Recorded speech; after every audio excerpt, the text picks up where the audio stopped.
Okay? So ngayon, subukan mo mag-signal. Kaliwa. Signal ka ng kaliwa. Okay? Tapos silip ka sa side mirror mo. Pagkalagpas niyan, wala ba? Okay? So mag-change ka ng lane, gamitin mo yung konti lang na manibela. No? So dagdagan mong gas mo syempre. Dagdagan gas. Pag mag-overtake tayo, yung gas, kailangan dadagdag ka pag alam mo nakalagpas ka na. Okay, diretso lang gas mo. Diretso lang. Diretso lang gas mo. Okay, diretso. So malayo naman yung sakyan dyan ha. Gas ka pa. Gas. Gas ka pa. Yan, ganyan lang. Yan. Oh. Ayan. Oh, di ba? Ayan, chase ko lang. Kinakabahan. Ganun lang ha.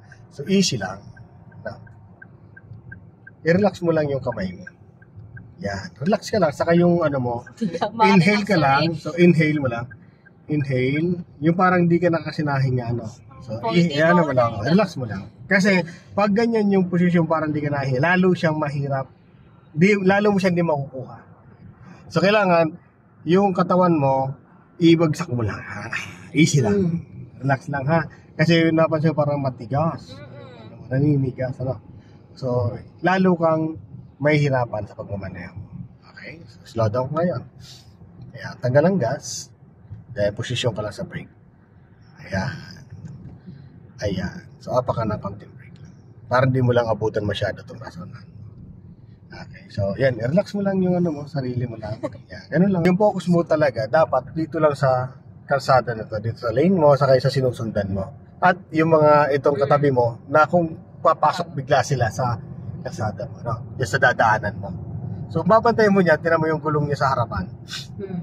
Pag yan pumosisyon kagad na papunta dito sa dadaanan mo, sigurado pupunta talaga yan. Pero pag ang gulong nila ay diretso, kagaya nitong katabi mo, ang posisyon ng kanyang gulong ay diretso lang. So, hindi mo kailangan na makuha ang attention. Dito ka lang sa focus na. Huwag mo nang intindihin yan masyado.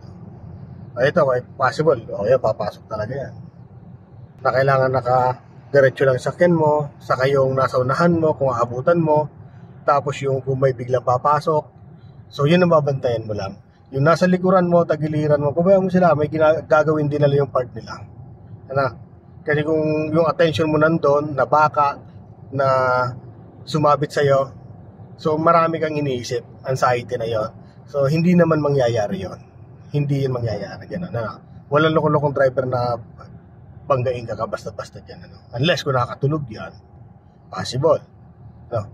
So yan ang ano lang, attention lang. So yun, sinasabi ko lang sa'yo dito para ma-less yung stress mo.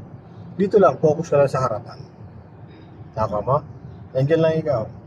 Yeah, titinan mo lang itong bus, tinan mo yung bus. Yung gulong niya ba, papasok? Hindi naman.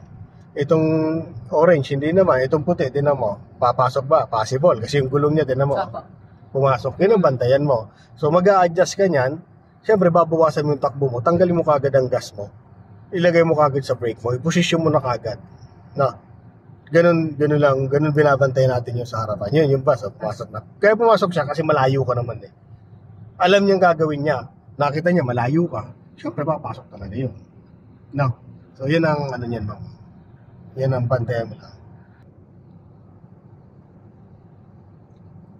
Diba? So, okay? Yan.